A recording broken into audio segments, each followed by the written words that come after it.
പിതാവിൻ്റെയും പുത്രൻ്റെയും പരിശുദ്ധാത്മാവിൻ്റെയും നാമത്തിൽ ആമേൻ. പരിശുദ്ധ ദൈവമാതാവിൻ്റെ കരം പിടിച്ച് ദൈവപിതാവിനെ മുഖാഭിമുഖം കാണുവാൻ ഈ ഭൂമിയിലായിരുന്നു കൊണ്ട് മരിയൻ ഉടമ്പടി എടുത്തുകൊണ്ട് കൂടുതൽ വിശ്വസ്തയോടെ തീക്ഷ്ണതയോടെ മരിയൻ ഉടമ്പടി നിബന്ധനകൾ പാലിച്ച് മുന്നേറാൻ ഉതകുന്ന ലിവിങ് ഓറക്കിൾസ് ജീവവചസ്സുകൾ എന്ന വലിയ ശുശ്രൂഷയുടെ 40ാമത്തെ എപ്പിസോഡിലേക്ക് എല്ലാവരെയും ദൈവനാമത്തിൽ സ്വാഗതം ചെയ്യുന്നു. ഇന്ന് നമ്മൾ സാക്ഷ്യ വചന വിശകലനത്തിനായി എടുത്തിരിക്കുന്നത് കണ്ണൂരിൽ നിന്നുള്ള ഹണി എന്ന ഒരു സഹോദരിയുടെയും ദിയ എന്ന മകളുടെയും ഒരു സാക്ഷ്യമാണ്. ഒരു കൊച്ചു സാക്ഷ്യമാണ്. ഒരു ചുരുങ്ങിയ സമയത്തിനുള്ളിൽ നമ്മുടെ പ്രത്യക്ഷീകരണം നടന്ന പരിശുദ്ധ അമ്മയുടെ അൾത്താരയിൽ നടന്ന വലിയൊരു അത്ഭുതത്തെക്കുറിച്ചുള്ള വലിയൊരു സാക്ഷ്യം. എൻ്റെ പേര് ഹണി. ഞാൻ കണ്ണൂർ ജില്ലയിൽ തളിപ്പറമ്പ് നിന്ന് വരുന്നു. ഇതെൻ്റെ മകൾ ദിയ.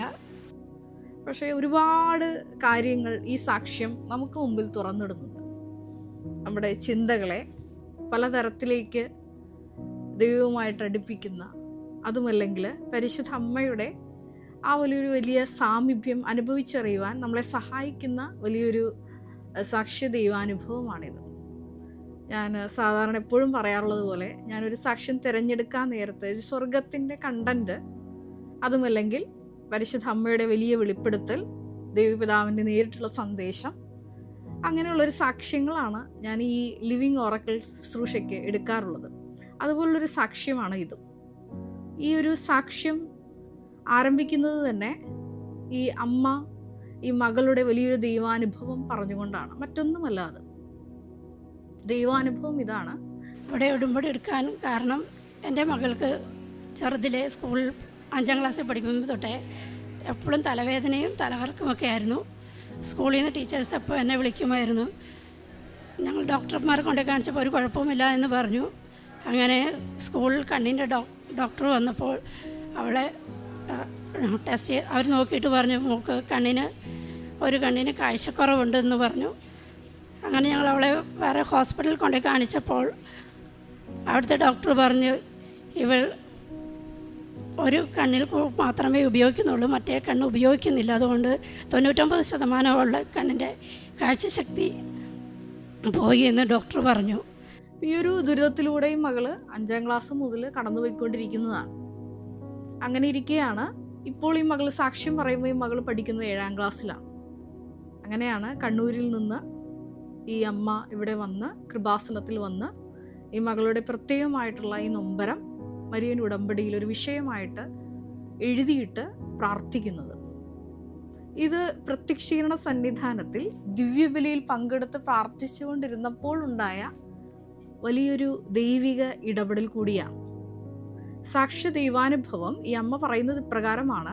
ഞങ്ങൾക്ക് ടെൻഷനായി. ഞങ്ങൾ പിന്നെ ഇവിടെ വന്ന് ഉടമ്പടി എടുത്തു. ഇവിടെ വന്ന് പ്രാർത്ഥിച്ച് കുർബാന കൂടിക്കഴിഞ്ഞപ്പോൾ മോളെന്നോട് പറഞ്ഞു, എൻ്റെ കണ്ണിലൊരു കരട് പോയിട്ടുണ്ട്, അമ്മയൊന്ന് ഊതിത്തരാൻ പറഞ്ഞു. ഞാൻ ഇവളുടെ കണ്ണിലൊന്ന് ഊതിക്കൊടുത്തു. പക്ഷേ അത് ഒരു ദൈവിക ഇടപെടലിൻ്റെ വലിയൊരു സൂചനയായിരുന്നു.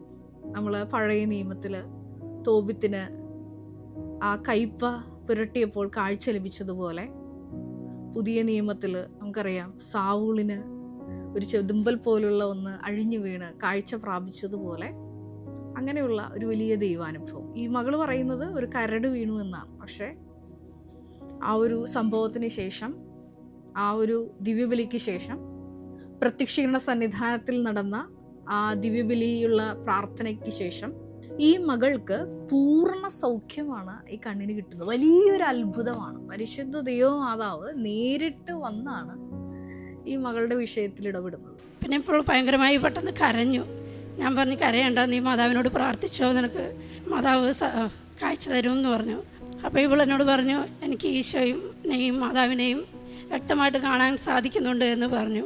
തുടർന്ന് പിന്നാലെ ഈ അമ്മ മകൾക്ക് മൈക്ക് പാസ് ചെയ്യുന്നുണ്ട്. ഈ മകള് വലിയൊരു ദൈവാനുഭവം പറയും. ഇത് വലിയൊരു ദൈവാനുഭവമാണ്. അതിനേക്കാൾ വലിയൊരു ദൈവാനുഭവമാണ് ഈ മകള് പറയുന്നത് ഇപ്രകാരമാണ്. ഞാൻ 6ാം ക്ലാസ്സിൽ പഠിക്കുമ്പോൾ എനിക്കൊരു എക്സാം ഉണ്ടായിരുന്നു. സാൻസ്ക്രിറ്റും ഹിന്ദു ആയിരുന്നു. അത്രയും ദിവസം അമ്മയായിരുന്നു എന്നെ പഠിപ്പിച്ചുകൊണ്ടിരുന്നത്. ഒരു ദിവസം അമ്മ പുറത്തു പോയപ്പം ഞാൻ ഒറ്റയ്ക്കായിരുന്നു. സാധാരണ വീടുകളിലൊക്കെ അങ്ങനെയാണ്. പ്രത്യേകമായിട്ട് എഡ്യൂക്കേറ്റഡ് ആയിട്ടുള്ള മാതാപിതാക്കളുണ്ടെങ്കിൽ തീർച്ചയായിട്ടും അവരുടെ അമ്മമാരാണ് മക്കളെ പഠിപ്പിക്കുന്നത്. എൻ്റെ ചെറുപ്പത്തിൽ ഇതുപോലെ അമ്മ തന്നെ ആയിരുന്നു എൻ്റെ എല്ലാ എഡ്യൂക്കേഷൻ കാര്യങ്ങളൊക്കെ നോക്കിയിരുന്നത്, പിന്നെ എൻ്റെ ചേച്ചിമാരും. അപ്പോൾ ഇതേപോലെ അമ്മയാണ് സാധാരണ വിളിച്ചിരുത്തി ഈ മകളെ പഠിപ്പിക്കുന്നത്. അപ്പോൾ അമ്മ ആ ദിവസം പർട്ടിക്കുലറായിട്ട് ഈ മകളുടെ എക്സാമാണ്, എന്നാൽ പോലും അവിടെ ഉണ്ടായിരുന്നില്ല. അപ്പോൾ ഈ മകൾക്കാണെങ്കിൽ തനിച്ച് പഠിച്ചിട്ട് ഒന്നും തലയിൽ കയറുന്നില്ല. പക്ഷേ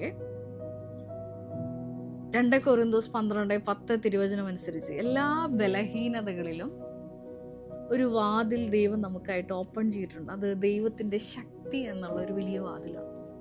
ഇവിടെ ഈ മകൾക്ക് പരിശുദ്ധ അമ്മയുമായിട്ട് വലിയ ആത്മബന്ധമുണ്ട്. അവൾ ചെയ്യുന്നത് പ്രകാരമാണ്. ഞാനും എൻ്റെ അനിയനായിരുന്നു ഉണ്ടായിരുന്നത്. എൻ്റെ അനിയനെ അവൻ കളിക്കുന്ന സൗണ്ട് കൊണ്ട് എനിക്ക് പഠിക്കാൻ വയ്യാത്തതുകൊണ്ട് ഞാൻ അവനെ പുറത്തു വിട്ടു. ഞാൻ വാതിലടച്ചു. എനിക്ക് ഒട്ടും മനസ്സിലാവുന്നില്ലായിരുന്നു, പഠിക്കാനും കഴിയുന്നില്ലായിരുന്നു. ഈ മകളൊരു കാര്യം ചെയ്യും, രൂപക്കൂടിൻ്റെ അടുത്ത് വന്ന് മാതാവിനോട് പറയും, എനിക്ക് പഠിക്കാൻ കഴിയുന്നില്ല, വായിക്കാൻ കിട്ടുന്നില്ല, ഭയങ്കര ടഫാണ്, എനിക്ക് മാതാവ് പറഞ്ഞു തരണം, എനിക്ക് ഒട്ടും പഠിക്കാൻ കഴിയുന്നില്ല, പഠിക്കാനുള്ള ബുദ്ധി തരണം എന്ന് പറഞ്ഞു. ഒരു ശിശു സഹജമായ നിഷ്കളങ്കതയോട് കൂടിയിട്ടാണ് പരിശുദ്ധ ദൈവമാതാവിനോട് ഈ തൻ്റെ നൊമ്പരം ഇങ്ങനെ പറയണത്. കാരണം പരീക്ഷയാണ്, ഇതിനെ സഹായിച്ചില്ലെങ്കിൽ ഇതെല്ലാം കൈവിട്ട് പോകുന്നുള്ള ഒരറ്റകൈ പ്രയോഗം എന്നുള്ള രീതിയിലാണ് ഈ മകളെ രൂപക്കൂടിൽ നിന്നുകൊണ്ട് ഈ പരിശുദ്ധ അമ്മയോട് പ്രാർത്ഥിക്കുന്നത്. നിങ്ങളാരും പറഞ്ഞാൽ വിശ്വസിക്കാത്തൊരു സംഭവം നടന്നു അവിടെ. ഞാൻ മുട്ടുകുത്തി പ്രാർത്ഥിച്ചു കരഞ്ഞുകൊണ്ടിരുന്നു. ഞാൻ റൂമിലേക്ക് കയറിപ്പോയി. ഞാൻ പ്രാർത്ഥിച്ചുകൊണ്ടിരിക്കുന്ന രൂപക്കൂട്ടിലേക്ക് നോക്കിയപ്പം ഒരു കുഞ്ഞു ഒരു തീപ്പാളം പോലെ താഴേക്ക് വീഴുന്നു. അപ്പം ഞാൻ അങ്ങോട്ട് ഓടിച്ചേർന്നു. അപ്പോഴത്തേക്ക് മാതാവ് അവിടെ നിൽക്കുന്നതാണ് കണ്ടുകൊണ്ടിരുന്നത്. മാതാവ് എന്നിട്ട് ഞാൻ മുട്ടുകുത്തി അവിടെ നിന്നു. ആ മകള് പറയുന്നുണ്ട്, അമ്മ 2 കൈകളും എടുത്ത് എൻ്റെ തലയിൽ ഇങ്ങനെ വെച്ചു. മാതാവ്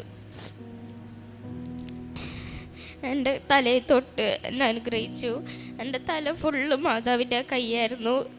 ആ മകളിങ്ങനെ ആ ഒരു എക്സ്പ്ലനേഷൻ, നിങ്ങളത് ഈ സാക്ഷ്യം കേൾക്കണം.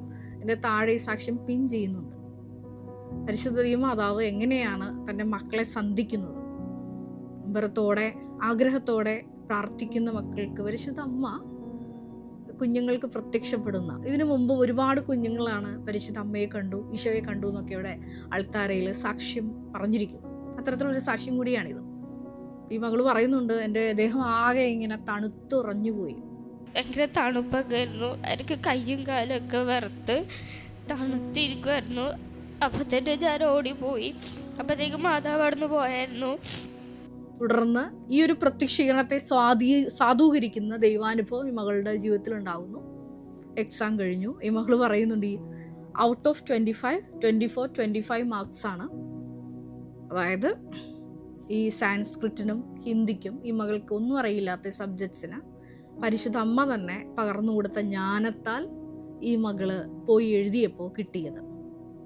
ഈ ഒരു ദൈവാനുഭവം കേട്ടപ്പോൾ എൻ്റെ മനസ്സിലോട്ട് ഓടി വന്നത് ബാറൂഖ് പ്രവാചകന്റെ പുസ്തകത്തിലെ തിരുവചനമാണ്. ബാറൂഖ് 3:29-30 തിരുവചനങ്ങൾ.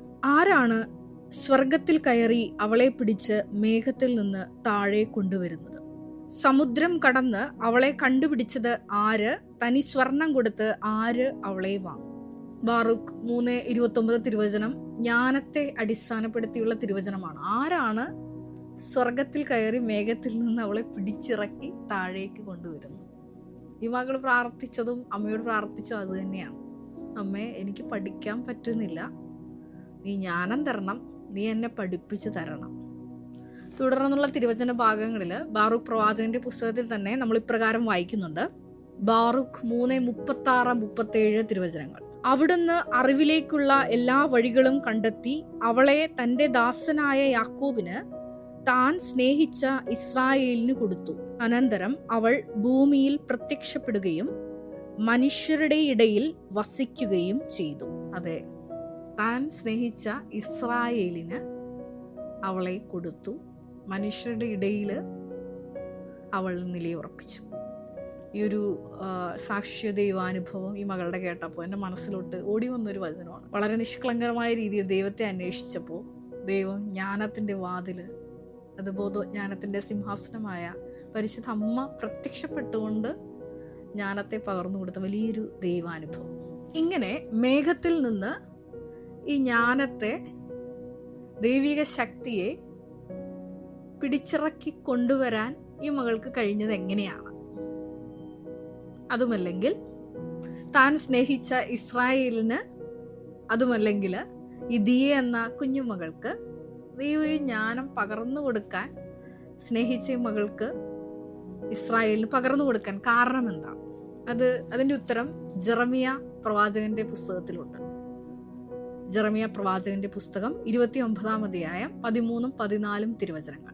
നിങ്ങൾ എന്നെ അന്വേഷിക്കും, പൂർണ്ണ ഹൃദയത്തോടെ അന്വേഷിക്കുമ്പോൾ എന്നെ കണ്ടെത്തും. നിങ്ങൾ എന്നെ കണ്ടെത്താൻ ഞാൻ ഇടയാക്കുമെന്ന് കർത്താവ് അരുൾ ചെയ്യുന്നു. ഞാൻ നിങ്ങളുടെ ഐശ്വര്യം പുനഃസ്ഥാപിക്കും. ഇവിടെ 2 വചനങ്ങളാണ് നിങ്ങൾ നോട്ട് ചെയ്യേണ്ടത്. പൂർണ്ണ ഹൃദയത്തോടെ അവിടത്തെ അന്വേഷിക്കുമ്പോഴാണ് നമുക്ക് ദൈവത്തെ കണ്ടെത്താൻ സാധിക്കുന്നത്. രണ്ടാമത്, ഇങ്ങനെ ദൈവത്തെ കണ്ടെത്തി കഴിയുമ്പോൾ ദൈവം നമ്മുടെ ഐശ്വര്യം പുനഃസ്ഥാപിക്കും. ഈ മകളുടെ ജീവിതത്തിൽ നടന്ന 2 അത്ഭുതങ്ങൾ നമ്മളിപ്പോൾ കേട്ടു. ഐശ്വര്യം പുനഃസ്ഥാപിച്ച 2 വലിയ ദൈവിക ഇടപെടലുകളാണ് നമ്മൾ കേട്ടത്. ഒന്നാമതായിട്ട് നമ്മൾ കണ്ടു, ആ മകൾക്ക് ഒരു കണ്ണിന് 99% കാഴ്ചയില്ലാതിരുന്ന ആ കണ്ണിന് പൂർണ്ണ കാഴ്ച ലഭിച്ചു. രണ്ടാമതായിട്ട് ഈ മകളെ എക്സാമിന് കൂടെ വന്ന് ദൈവമാതാവ് സഹായിച്ചു. അപ്പോൾ പൂർണ്ണ ഹൃദയത്തോടെ അവിടുത്തെ അന്വേഷിക്കുന്നവർക്കാണ് ദൈവം തൻ്റെ സാന്നിധ്യം, സാമീപ്യം വെളിപ്പെടുത്തുന്നത്. പൂർണ്ണ ഹൃദയത്തോടെ എന്ന് പറയുമ്പോൾ നമ്മൾ ആശ്രയിക്കുന്ന, അവലംബം വെച്ചിരിക്കുന്ന ശക്തി അത് ദൈവം തന്നെ ആയിരിക്കണം. ദൈവമാതാവിലൂടെ നമ്മൾ ഈ ഒരു ദൈവിക സാന്നിധ്യം തന്നെയാണ് തേടുന്നത്. ഇതാണ് ഒരു ഉടമ്പടിയുടെ ക്രക്സ് എന്ന് പറയുന്ന ഒരു പോയിന്റ് എന്നുള്ളത്. അതായത് ഈ ഒരു ദൈവിക സാന്നിധ്യത്തെ നമ്മൾ പൂർണ്ണ ഹൃദയത്തോടെ അന്വേഷിക്കുമ്പോഴാണ് കണ്ടെത്തുന്നത്. ഇങ്ങനെ കണ്ടെത്തി കഴിഞ്ഞാൽ ഈ ഭൂമിയിൽ നിലയുറപ്പിക്കുന്ന അവളുടെ സാന്നിധ്യം പേറിക്കൊണ്ട് ജീവിക്കുന്ന ഒരു വ്യക്തിക്ക് അവരുടെ എല്ലാ മേഖലകളിലും നഷ്ടപ്പെട്ടു പോയ ഐശ്വര്യം അത് പുനഃസ്ഥാപിക്കാൻ സാധിക്കും. ഇവിടെയും മറ്റൊരു കാര്യം കൂടി നമ്മൾ ഓർത്തിരിക്കേണ്ട ഒരു കാര്യമുണ്ട്. അത് സങ്കീർത്തകൻ പറയുന്ന ഒരു ശക്തമായ കാര്യമാണ്. 69-ാം സങ്കീർത്തനം 13-ാം തിരുവചനം. കരുണാസമ്പന്നനായ ദൈവമേ, അങ്ങേക്ക് ഉചിതമെന്ന് തോന്നുമ്പോൾ എനിക്ക് ഉത്തരമരുളണമേ. പലപ്പോഴും നമ്മുടെയൊക്കെ പ്രാർത്ഥനകൾ നമ്മളൊക്കെ ടൈം ദൈവത്തിന് ഇട്ട് കൊടുക്കും. പക്ഷേ അത് നമ്മളെ സംബന്ധിച്ചിടത്തോളം ഒരിക്കലും അത് ഒരു ആപ്റ്റ് ടൈം ആയിരിക്കില്ല. അതുകൊണ്ടാണ് സങ്കീർത്തകൻ പ്രാർത്ഥിക്കുന്നത്, ഉചിതമെന്ന് തോന്നുമ്പോൾ എനിക്ക് ഉത്തരമരുളണമേ. 5-ാം ക്ലാസ് മുതലാണ് ഈ മകളുടെ ഒരു സഫറിങ് തുടങ്ങുന്നത്. അപ്പോൾ ഈ മകൾ സാക്ഷ്യം പറയുമ്പോൾ ഇപ്പോൾ 7-ാം ക്ലാസ്സിലാണ് പഠിക്കുന്നത്. ഇന്ന് ആളുകളൊക്കെയും ഈ മകൾ പഠനത്തിലും അതുപോലെ തന്നെ കാഴ്ച സംബന്ധമായിട്ടുള്ള മറ്റു ബുദ്ധിമുട്ടുകൾ, തലകറക്കം, ഇങ്ങനെയുള്ള കാര്യങ്ങളെല്ലാം അനുഭവിച്ചുകൊണ്ടിരുന്ന ഒരു മകളാണ്. പക്ഷെ മരിയൻ ഉടമ്പടി വഴിയായപ്പോൾ പൂർണ്ണ ഹൃദയത്തോടെ ദൈവത്തെ കണ്ടെത്തി കഴിഞ്ഞപ്പോൾ ഉചിതമെന്ന് ദൈവമാതാവിന് തോന്നിയ സമയത്ത് മാതാവ് ആ ഫയലിൽ ഒപ്പിട്ട് ഈ മകളുടെ ഐശ്വര്യം തിരിച്ചു കൊടുക്കും. ഈ ഒരു സാക്ഷ്യം നിങ്ങൾ ശ്രദ്ധിച്ച് കേട്ടാൽ മനസ്സിലാകും. ഒരു ആവശ്യങ്ങൾക്ക് വേണ്ടി ഫോക്കസ് ചെയ്യുന്ന ഒരു മരിയൻ ഉടമ്പടിയിലേക്കൊക്കെ അപ്പുറത്ത് ഈ അമ്മയ്ക്കും മകൾക്കും ഒരു നിഷ്കളങ്കമായ സ്നേഹം അവർ ദൈവത്തോട് ഉള്ളിൽ സൂക്ഷിക്കുന്നുണ്ട്. അതുകൊണ്ടാണ് ജെറമിയ 29:13-14 തിരുവചനം അനുസരിച്ച് പൂർണ്ണ ഹൃദയത്തോടെ ദൈവത്തെ തേടിയപ്പോൾ അവർക്ക് ഉത്തരം കിട്ടിയത്. നമുക്കറിയാവുന്ന പോലെ ഓരോ പ്രത്യക്ഷീകരണ സന്നിധാനവും ഒരു സീലോഹ കുളമാണ്. നമ്മുടെ നഷ്ടപ്പെട്ട കാഴ്ചകൾ, നമ്മുടെ നഷ്ടപ്പെട്ട ഐശ്വര്യങ്ങൾ, ഇതൊക്കെ പുനഃസ്ഥാപിക്കുന്ന ഒരു ഇടമാണ് ഓരോ പ്രത്യക്ഷീകരണ മണ്ണും. ഈ ഒരു കൃപാസനത്തിലോട്ട് പരിശുദ്ധ ദൈവമാതാവ് ജീവനോടെ പ്രത്യക്ഷപ്പെട്ട ആലയത്തിലോട്ട് കടന്നു വരുമ്പോൾ നമുക്കുണ്ടായിരിക്കേണ്ട ഒരു ജീവിത നിലപാട് ഇത് തന്നെ ആയിരിക്കണം.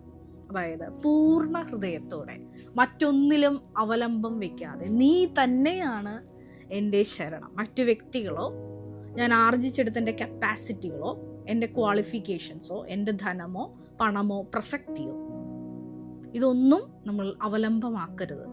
നമുക്കുണ്ടായിരിക്കുന്ന പ്രത്യേകമായിട്ടുള്ള കഴിവുകളിൽ നമ്മൾ ശരണം വെക്കരുത്. ദൈവത്തെ തന്നെ പൂർണ്ണ ഹൃദയത്തോടെ അവിടത്തെ തേടിയാൽ തീർച്ചയായിട്ടും ജെറമ്യ 29:13-14 തിരുവചനം അനുസരിച്ച് അവിടത്തെ കണ്ടെത്താൻ ഏറെ പ്രത്യേകമായിട്ട് മരിയൻ ഉടമ്പടി വഴിയാകുമ്പോൾ പരിശുദ്ധ ദൈവമാതാവൻ നമ്മളോട് കരുണ തോന്നി സമയച്ചുരുക്കത്തിൽ അത് സാധ്യമാകും. അത് എത്ര വലിയ കിറാമുട്ടിയായ വിഷയങ്ങളാണെങ്കിൽ പോലും അത് സാധ്യമാണ് എന്നാണ് അനുദിനം ഈ അൾത്താരയിൽ പറയുന്ന സാക്ഷ്യങ്ങൾ നമ്മളോട് വിളിച്ചോതുന്നത്. ഒരു നിമിഷം നമുക്ക് കണ്ണുകളടയ്ക്കാം. പരിശുദ്ധമ്മേ, ദൈവമാതാവേ, ഈ മക്കളുടെ ജീവിതത്തിൽ നീ ഇടപെട്ട ആ ഒരു കാരുണ്യത്തിന്, അവരോട് നീ കാണിച്ച കരുതലിന് ഒക്കെ ഞങ്ങൾ നന്ദി പറയും. ഇതുപോലെ തന്നെ ഓരോരോ മക്കള് ആകുലപ്പെട്ട് നൊമ്പരപ്പെട്ട് പൂർണ്ണ ഹൃദയത്തോടെ നിന്നെ തേടി അശരണരായി വരുന്ന ഓരോ മക്കളെയും നീ സന്ധിക്കണമേ എന്ന് ഞങ്ങൾ പ്രത്യേകമായിട്ട് പ്രാർത്ഥിക്കുന്നു. ഈ ലിവിങ് ഓറക്കിൾ ശുശ്രൂഷയിൽ തീക്ഷ്ണതയോടെ പങ്കെടുത്തുകൊണ്ട് തങ്ങളുടെ നൊമ്പരങ്ങൾ ഇറക്കി വയ്ക്കുന്ന മക്കളെ പ്രത്യേകമായിട്ട് ഓർത്ത് പ്രാർത്ഥിക്കുന്നു. കൃപാസനത്തിലെ അനുദിന ശുശ്രൂഷകളിൽ ഏറെ പ്രത്യേകമായിട്ട് മരിയൻ ഉടമ്പടി ധ്യാനത്തിലും അവർ ഡെയിലി ബ്രെഡ് ശുശ്രൂഷയിലും ഒക്കെ പങ്കെടുത്തുകൊണ്ട് തങ്ങളുടെ നിയോഗങ്ങൾ, നൊമ്പരങ്ങൾ അമ്മയുടെ മധ്യസ്ഥതയിൽ ഇറക്കി വെച്ച് പ്രാർത്ഥിക്കുന്ന ഓരോ മക്കളുടെ നിയോഗങ്ങളെയും ഏറ്റെടുക്കണമേ എന്ന് പ്രാർത്ഥിക്കുന്നു. ഈശോയെ, കൃപ വന്ന് നിറയുവാൻ അവരുടെ അന്തരംഗങ്ങളെ നീ ഒരുക്കണമേ എന്ന് പ്രാർത്ഥിക്കുന്നു.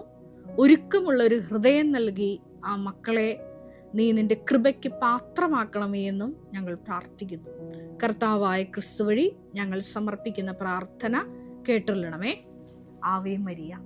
നമ്മുടെ കൃപാസനം പ്രത്യക്ഷീകരണ സന്നിധാനത്തിൽ ബഹുമാനപ്പെട്ട VP ജോസഫ് അച്ഛനോടൊപ്പം സമർപ്പിതരായി ശുശ്രൂഷ ചെയ്യാൻ ആഗ്രഹിക്കുന്ന സഹോദരങ്ങൾ, ഏറെ പ്രത്യേകമായിട്ട് +2 ഡിഗ്രി പാസ്സായ മക്കളുണ്ടെങ്കിൽ തീർച്ചയായിട്ടും താഴെ കാണുന്ന ഇമെയിൽ അഡ്രസ്സിൽ കോൺടാക്റ്റ് ചെയ്യുക. നിങ്ങളുടെ CV അയയ്ക്കുക. തീർച്ചയായിട്ടും പരിശുദ്ധ അമ്മയുടെ പ്രത്യക്ഷീകരണത്തിന് സാക്ഷികളായി ജീവിക്കുവാൻ നിങ്ങൾക്കൊരു ആന്തരിക ബോധ്യം, അതുമല്ലെങ്കിൽ ദൈവപിതാവ് നിങ്ങളെ വിളിക്കുന്നു എന്ന് നിങ്ങൾക്ക് ബോധ്യപ്പെടുന്നുണ്ടെങ്കിൽ തീർച്ചയായിട്ടും ഞങ്ങളെ കോൺടാക്റ്റ് ചെയ്യുക. എല്ലാവരെയും ദൈവം അനുഗ്രഹിക്കട്ടെ.